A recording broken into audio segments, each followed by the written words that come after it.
verðmæti í ruslinu, sjálfbærni og hringrásarhagkerfið, það sem við ætlum að ræða hérna í dag. Plast raunverulegt vandamál eða þetta bara frábær uppfinning sem nýtist okkur í hinu daglega lífi? Eiginlega bæði. Plast líklega með betri uppfinningum mannkynsins og nýtist okkur á mjög margan og mikilvægan hátt. En það kannski líka þannig að við höfum farið að nota svolítið mikið af plasti og þar leiðandi þetta orðið spurning það hvernig við flokkum það og hvernig við endurvinnum það. Einhvers staðar segir að það líti út fyrir það að það getur verið meira plast í hafinu árið 2050 en fiskar. Það hlýtur að vera hrollvekjandi staðreynd, sérstaklega fyrir land eins og Ísland sem á allt sitt undir fiskimiðunum. En til að ræða þetta mál, hér við mig í dag, mætt hún Áslaug Hulda Jónsdóttir sem framkvæmdastjóri Fenúr. Áslaug, ef þú byrjar kannski að segja okkur aðeins bara frá því, hvað Fenúr? Já, Fenúr. Fenúr fagráð endurnýtingu og úrgang. Þetta umurlega orð úrgangur sem við þurfum samt að fara einhvern veginn að taka í sátt. Og það svona reglífa samtök fyrir þeirra sem hafa svona verið að berjast fyrir bættum málum í þessu. Já. Og þannig eru við með flutningsfyrirtækin, Sorpu, Úrvinnslusjóð, verkfræðistofur, Pjörnorð, verksmiðjuna sem ég tengist og svona nokkur það sem bara verið að tala hérna almennt þessi bara umhverfismál sem að við tengjast hérna og hafa verið langt skeið og þetta svona stæðsta sem Fenúr hefur verið að gera svona þessar samræmdu merkingar sem þeir hafa verið með og mitt í mjög spennandi verkefni framundan í þeim málum með samnorræna merkingar, þannig að það svona, já, þetta eru félagasamtök sem snúa. Það þá svo ég viti hvernig ég að flokka? Já, það var svo búið til fyrir 2 árum, byrjuðu Danir á því að búa til svona hérna samræmt merkingakerfi, þetta náttúrulega mjög flókið, þeir yfir 100 flokkar og litakóðar og svona og þeir bjuggu það til og svo hafa þeir bara sagt, heyrðu hér Norðurland, þið eru velkomin að vera með og þetta verið innleitað núna í Svíþjóð og núna Fenúr sem satt fyrir hönd Íslands búin að þýða þessar merkingar á íslensku og við tókum líka að setja þetta á pólsku og ensku sem var ekki búið að gera í hinnum Norðurlöndunum og þannig að þetta vonandi svona í góðri samvinnu við umhverfisráðuneytið og fleiri aðila fyrir vonandi í lofti núna hvoru megin með áramót þannig að við getum að því það skiptir máli. Það alveg fáránlegt að þú sért að flakka ekki bara milli landshluta á Íslandi að þú hafir ekki sömu merkingar þannig að verða auðveldara fyrir okkur að flokka. Akkurat. Þetta eitt af því vandamálunum sem hefur mikið verið rætt í stjórnmálunum, sérstaklega á vettvangi sveitarstjórna. Það þetta með flokkunarkerfi, endalausturreikninni þetta takast á það og það auðvitað fáránlegt að búa á Akureyri og eiga þá að flokka með einum hætti, flytja svo í Kópavog og það sem með öðrum en svo kannski kemur til Reykjavíkur og það eitthvað allt annað. Algjörlega og svo snýst þetta líka það því að þegar við erum komið svona stórt skýrt flokkunarkerfi sem þá á fleiri stöðum heldur bara einhvers staðar í Reykjavík, heldur bara öllu Íslandi og öllu Norðurlöndunum, þá líka auðveldara fyrir framleiðendur að fara að merkja vörurnar sínar með einhverjum litakóðum og þessum merkingum, þannig að við sem viljum flokka getum gert það betur. Því það líka, þú getur haldið á plasti og það bara rosa erfitt að vita, það eru svo margir flokkar á plasti, hvernig þú átt að flokka það. En aðeins varðandi plastið, nú eru flestir held í komnir nú inn á þá leið að við flokkum plastið. Og við hérna á höfuðborgarsvæðinu höfum við þó nokkuð tíma geta sett plasti í sérstaka poka í svörtu tunnuna og svo hefur því verið blásið frá. Þetta hefur reyndar ekki verið í alveg öllum sveitarfélögum á höfuðborgarsvæðinu til að flækja þetta enn frekar. Þetta allavega í Mosfellsbæ þar sem ég og þá veit maður það að það blásið frá og fer þar alveg ekki í urðun eða núna í nýju gas- og jarðgerðarstöðin upp í Álfsnesi. En hvað verður þetta plast sem að við erum að hafa fyrir því að flokka? Og nú ætla ég að koma inn á hinn titilin hjá þér, því þú líka starfar fyrir fyrirtæki sem heitir Pjörnorð, ekki satt? Jú. Sem að endurvinna plast. Já, Pjörnorð Recycling sem sagt eina endurvinnsla plast á Íslandi. Og þetta 5 ára fyrirtæki, þetta svona nýsköpunarfyrirtæki og höfum bara verið að búa til nýja aðferð þar sem við notum jarðvarma í endurvinnsluna. Sem náttúrulega algjörlega meiri háttar því að umhverfisáhrifin við spörum hátt í 90% af kolefnislosun því og svo höfum við þessa umhverfisvænu orkugjafa hér og af því að við höfum jarðvarmann þá erum við bæði náttúrulega með gufuna til þess að þurrka plastið og svo náttúrulega þegar það aðeins kólnar og verður á sjóðandi heitu vatni til að þrífa þannig við þurfum ekki að nota kemísk efni eins og gert í útlöndum, við þurfum að nota miklu minna vatni þannig að og náum hágæðavöru, góðu plasti þannig að við tökum plastið tætum það niður, þrífum það þurrkum það og svo það brætta niður í svona litlar plastperlur sem eru svo seldar í einhvers konar vöru aftur að endurunnu plasti.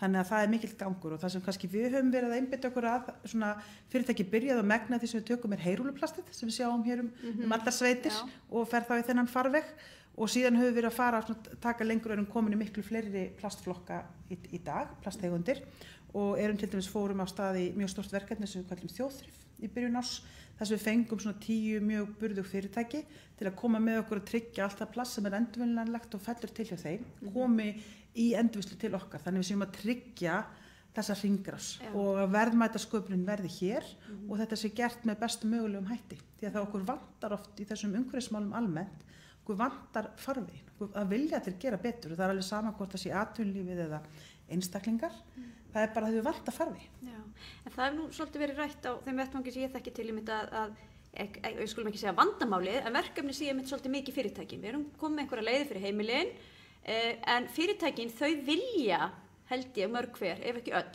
standa sem miklu betur í þessu. Þannig að þið eru að bjóða þá upp á farveg fyrir þau núna að taka á móti þeirra plasti. Já, og það er það sem við höfum, það er það sem við höfum að gera og þetta bara tökum við til skrefum. Þannig það er komin allavega þessi farvegur og maður finnur alveg að það er rosalega áhugi. Við eigum ekki og þetta sko, þessi úrvinnslu bransi, hann er bara rosalega vanþróðar. Því við erum að tala um plasti. Plasti kemur á markað 1950, við byrjum ekki að endurvinna plast fyrir 1980 og aðferðirnar út í heimi eru ennþá það sömu í rauninni. Það er rosalega lítil þróun og svo lítill hluti af plasti. Það áætlað að sko, innan við 20% af plasti í heiminum sé endurunnið.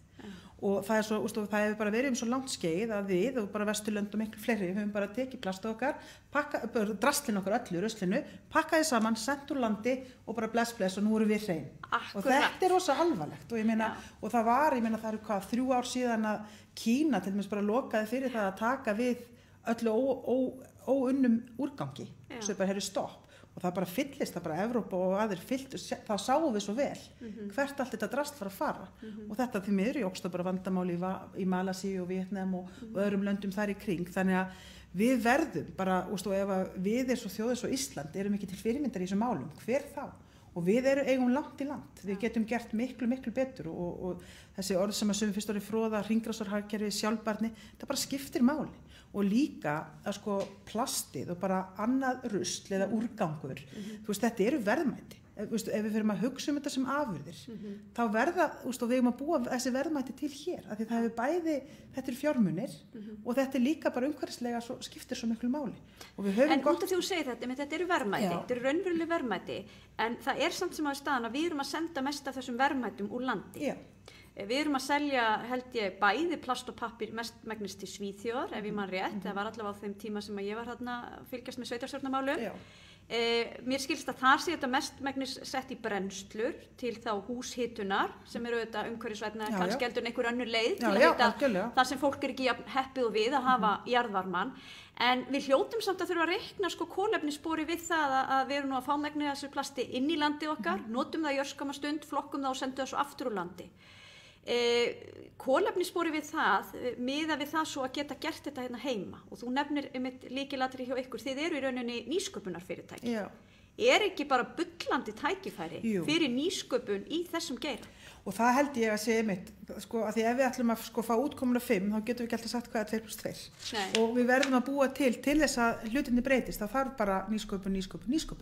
Og það er rosaleg þróun hér heima og bara víða í nýjum aðferðum í þessum málum. En kerfið okkar er rosalega gamaldags og það segir kannski svo bara stórt, við eigum hér frábært stuðningskerfi á Íslandi sem heitir úrvinnslusjóður sem að fara í gegn sko hátt í 2 milljarðar á hverju einusta ári í gegnum úrvinnslusjóð, þetta er skilgreint sem skattfé og þannig erum við með kerfi sem að er frábært en erum við að beita því rétt, hvatarnir til dæmis í þessu kerfi er að rosalega stórum þætti að flytja allt úr landi í staðið fyrir að hafa hvatan í því að vinna betur hér heima. Við erum til dæmis með fyrir bónda fyrir norðan, á Norðurlandi sem segir, heyrðu, ég vil plastið mitt koma í endurvinnslu á Íslandi og komið til að vinna með verksmiðjunni í Hveragerði. Hann fær greitt fyrir að fara með plastið sitt niður á Höfn og senda það þaðan til Evrópu og vonandi brennslu þar og vonandi ferði það ekki eitthvað annað, því það hefur maður líka áhyggjur af, en hann fær ekki greitt fyrir að koma plastið til okkar, af því það er styttra í höfnina fyrir hann á Akureyri heldur en í Hveragerði. Og mér finnst alveg ótrúlegt að maður sé búin að vera hrópandi á torgum í nokkur ár þessi mál, en það breytist rosalega lítið. Þannig að við erum með kerfi sem hvetur til að koma svo allur landi í staði fyrir að endurnýta og vera bara meira okkur búa til tækifærin hér heima. Þetta er algjört bull. Þetta er algjört bull og það við erum búin að ræða þetta við það breytist þó að lítið. Þannig við þurfum að breyta þessu. Já, ég vona það. Ég var mjög þakklátt því að það eru gríðarleg tækifæri og þú veist það er bara núna finnum að rosalega þróun bara í þessum umhverfismálum almennt og markaðurinn bara að tala þú veist það vilja fleiri vera að nota endurvinnanlegar vörur og endurnýtanlegar, þetta snýst líka framleiðandi ábyrgðina. Þú veist við þurfum líka einhvern veginn meira að byrja fræðslu þú veist þegar fólk er að tala það er miklu í endurvinnslu snýst þetta rosalega mikið hreina strauma, þú veist með plast, þú vilt bara hafa plast af sömu plasttegund, þú veist ekki taka plast og blanda endilega öðru plasti því þá er það bara fínt í brennslu, en ef þú vilt hafa það viltu bara hafa sömu plasttegundna saman, þannig að það verði aftur að plasti. Það er náttúrulega kannski það sem gerir þetta svolítið flókið, að plast er ekki bara plast. Já. En með því að við förum að gera skýrari kröfur og merkja vörurnar betur, gera kröfur það hvernig við erum að framleiða, hvað við erum að kaupa inn, þá getur við erum kannski bara í sturtunni heima hefur örugglega 3 sjampóbrúsar og það getur verið alls eitthvað plasttegund. Þannig að þessu getum við miklu verið stýrt og með hvötum og við höfum dæmi svona hvernig hvatar geta virkað. Þú veist, hérna 1990 voru gosumbúðir rosalegt vandamál í Íslandi. Það var bara, þú veist, gosumbúðir út allt og þá er búið til skilagjald, það búið til hvati, raunveruleg hvati, sem verður til þess að við förum að safna saman gosi og þessum umbúðum og skilja endurvinnsluna. Ef við gerum það ekki, þá gefum við íþróttafélaginu eða skátunum. Ef það er ekki nýtt, þá er ykkur annar sem tekur þetta og þetta er ekki vandamál lengur. Og þetta er svona held ég að skipti máli í umræðinu, við fyrir að búa til skilagjald og hvata á fleiri þætti þannig að þessi mál fari í betri far. Já, en út af því að nú er heil kynslóð, ég er með eina dóttir heima, tvítuga dóttir, sem að gerir rosalega mikið upp úr þessu hún er svona, ég segi hún sé flokkun og löggan á heimilinu og skammar fólk hægri vinstri, sem ég auðvitað bara dáist að og er frábært og þetta er í rauninni nýr markhópur sem að gerir opbúslega miklar kröfur, þessi nýja kynslóð gerir miklu meiri kröfur en ég gerði á sínu tíma það að vilja geta flokkað og elskar verslanir eins og vistveru og einhverja verslanir þar sem hún getur fyllt á og í rauninni forðast plastið. En það sem ég langa aðeins að velta fyrir mér er hvert fer plastið okkar þegar við erum að endurvinna. Þú nefndir aðeins, ég held að fari mikið til Svíþjóðar, en það er samt sem áður vitum við það. Fer plastið þangað eða svo sér maður einhverja hryllilega þætti á YouTube eða Netflix eða eitthvað, eins og þú vísar inn í Asíu, þar sem allt er orðið bara fullt af rusli. Og Asía sem fyrsta lagi framleiðir nú rosalega mikið fyrir okkur, ofta allt og lágum verðum, sendir þetta svo til Evrópu, til okkar velborgandi aðila og svo erum við að senda rusli þangað einhvern veginn aftur. Og þegar maður hugsa þetta horfum bara ímynda þessi myndina hnötturinn og við sem að búið til eitthvað rusla á Íslandi sem við siglum niður alveg til Kína og það er eitthvað búið til og kemur aftur tilbaka. Þetta er svolítið svona, við getum gert þetta betur. En hvar endar þetta? Það held ég að sé auðvitað bara treystum maður og vona maður að meirihlutin að þessu fari á réttan stað. Það er en maður hefur samt áhyggjur af því þessi eins og ég sagði, þessi bransi er rosalega vanþróaður og það er alls konar hlutir í gangi svona sögurnar mafíuna og eitthvað, þetta er rosalega svona risk, við erum allavega lendi í alls konar sögum bara í okkar bransi kringum plastið. Þannig að ég held að og þessi krafa líka núna bara virðiskeðjunar og það er ekki bara nóg í dag að þú sýnir hér einhver aðil, einhver miðlari sem sýnir stimpil að hann taki við þessu, hvað gerir svo? Hvar endar þetta raunverulega? Og við höfum, ég meina það var nú bara fréttaskýringaþáttur sem var gerður í Bretlandi fyrir bara 2 eða 3 árum, Dirty Business, mjög góður, það er bara nákvæmlega verið að sýna þetta, það sem allir hefðu sýnt eitthvað svona stimplanir að rusli er að vera að fara á mjög góðan stað en það endaði allt í Asíu, þannig að þetta er eitthvað sem maður hefur áhyggjur af og ég held að við þurfum að skoða það betur hvernig virðiskeðjan er raunverulega af því að það er verið að nýta, þetta er eitthvað sem Ég held að væri að fara að tala um íslenska fréttaskýringaþátt þegar þú talar um fréttaskýringaþátt það er kannski ekki plastið en ég menna nú er verið að ræða þetta risastórt fyrirtæki hér á Íslandi sem að hefur svona almennt haft það kannski orð á sér að vilja vinna með umhverfismál og vera ábyrgt er nú búið að biðjast afsökunar á því að skipin þeirra hafi farið í einhverja hryllilega endurvinnslu niður til Asíu og þetta með stimpilinn og þá segja margir svona sem hafa sagt þetta væri svolítið bara mikið fróðusnakk allt saman þessi sjálfbærni og hringrásarhagkerfi þetta sé einhvers konar grænþvottur hjá okkur þetta sé meira það að fyrirtæki séu að reyna að fá einhvern góðan stimpil ég ætla að standa mér rosa vel í þessu svo finna þeir einhverja leiðir einhver stimpil en svo lendir þetta kannski allt saman á sama stað Já, ég held samt að þarna sé einmitt breytingi sem hafi orðið og bara verið með breyttar kröfur. Þú veist, það er óslega stutt síðan og okkur fannst bara óslega gott að geta sýnt og þú sjáu bara hvað eignarhaldið þessu félagi með fréttaskýringarstáttur sem var horfð á, að það er, þú veist, þetta er eitthvað svona falið dóttur félag einhvers staðar annars staðar, að það er ákveðni miðlar sem taka móti svo er þetta einhvern veginn svona og hérna, nú erum við bara komið með miklu ríkari kröfum að það er ekki bara nóg fyrir okkur að fá eitthvað vottorð, við viljum sjá alla leið hver þetta endar og þá náttúrulega kemur upp þessi flóknir hlutur sko að keppa í verðum. Það kostar að til dæmis í þessu máli, það er miklu dýrara að skilja skipið eftir einhverstaðar í Evrópu heldur en að sigla þarna niður. Þannig að ég held að þetta sé, að ég vil ekkert að alla þessum aðilum í þessu fyrirtæki endilega átt að segja á þessu, eða maður bara veit það ekki, en þarna held ég að þetta sé að breyta sem er jákvætt, að við erum að gera bara ríkari kröfur það hvernig nákvæmlega lítur hringrásin út og hvað gerist allalið. Og það er kannski það sem við erum að, svona, þú veit að í að hér varandi aðra flokka, ekki bara skipin, bara við rusla okkar almennt, eru við raunverulega að fylgjast nógu vel með, eru við að hugsa sama mál, er eitthvað svipað að gerast annars staðar, maður hefur ágjörði því að þetta er svona það sem hefur verið umræðin í þessum bransa, hvað er raunverulega, hvað er endant og þar þurfum að vanda okkur og við þurfum að fara held ég miklu betri eftir þetta að skoða alla keðina, alla leið niður og svo þurfum við á sama tíma að búa til að fara við hérna heim. Því hér eru fullt af tækifærum. Ég sammála því að það er fullt af tækifærum og svo við kannski komum aðeins inn á að maður er að velta fyrir sig hvernig getur maður lagt sitt að mörkum, þá meina ég í stjórnmálunum. Því að það er auðvitað fullt af alþjóðasáttmálum sem við höfum skrifað undir, svo erum við með okkar lög, svo erum við með okkar stefnu í umhverfismálum og öllu þessu. En ég hef einhvern veginn þannig trú að það er ekki þannig að stjórnmálin geti breytt svo gert þetta. Atvinnulífi verður alltaf að koma og vera með í þessari breytingu. Einstaklingar hver og einn getur gert eitthvað inn á sínu heimili og í sínum bakgarði og allt skiptir máli. Ég ætla ekki að tala það niður, ég held að skiptir miklu máli að fólk flokki og fólk velti fyrir sér neyslunni sinni og öllu þessu. En atvinnulífið í mínum huga er svona stóri leikandinn í þessu. Og við kannski sem neytendur með kröfuna. Nú hefur líka töluverð umræða græna fjárfestingar. Nýverið skrifaði forsætisráðherra, iðnaðar- og viðskiptaráðherra og sjávarútvegs- og landbúnaðarráðherra undir sáttmála með aðilum úr atvinnulífinu eða fjármálageiranum að beina fjármagni í sjálfbærar fjárfestingar.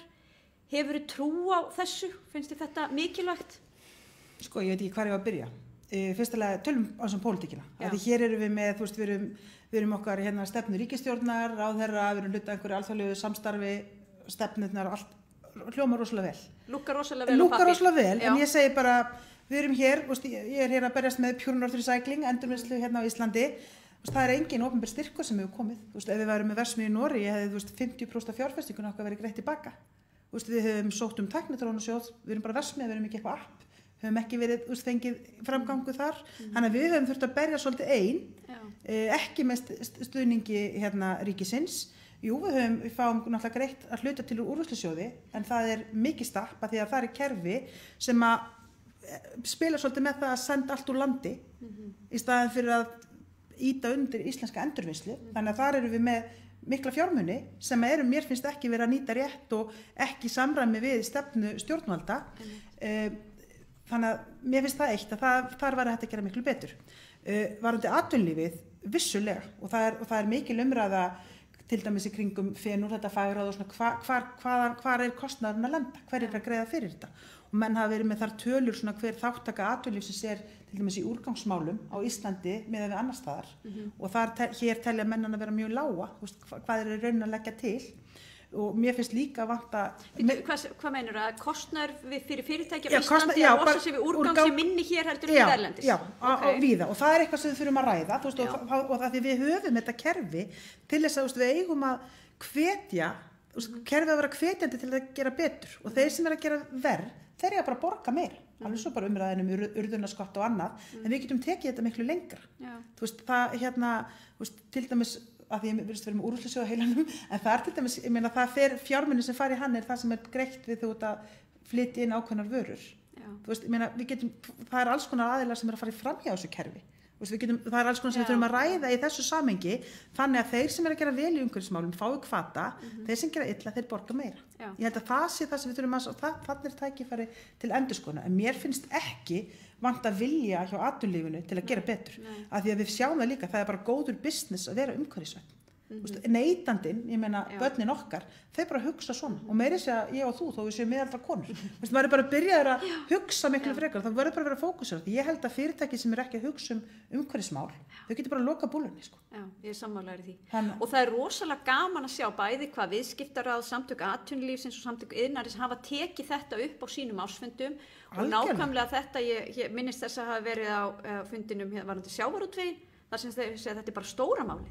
Neytendur hérna úti og hérna heima, þeir selja náttúrulega svo lítið af fiskum sem hérna heima, það skiptir bara máli. Þannig að þetta er auðvitað líka spurning okkur sem land, að fyrir okkur sem neytendur, þá horfum við á þessum varandi hvað eru þau fyrirtæki að gera sem við verslum við, þegar við erum að markasetja okkur sem land, hvort sem það sé gagnvart ferðamanninum eða aðilum sem vilja koma hér á fjárfesta, að þá séum við í rauninni hrein og græn, en ekki bara einhvern veginn á pappírónum. Það er nefnilega nákvæmlega máli, þess að kemur hérna, eins og þú komst inn á upphafi, við byggjum allt okkar á sjávarútvegi og ferðaþjónustu og þá verðum við að vera sönnin gegn að það er þessi hreina ímynd sem og við finnum alveg til dæmis í Pure North, við finnum rosalega mikinn áhuga hjá sjávarútvegsfyrirtækjunum, því það er bara svo sterkt þessi, sko, það sem þeir eru að selja, það er kaupandi bara að segja, ok, hvað er það að gera, hvað er það raunverulega að gera, þannig að það er allir að hugsa að geta raunverulega sýnt fram á að það sé verið að gera hlutina eins vel og hægt er.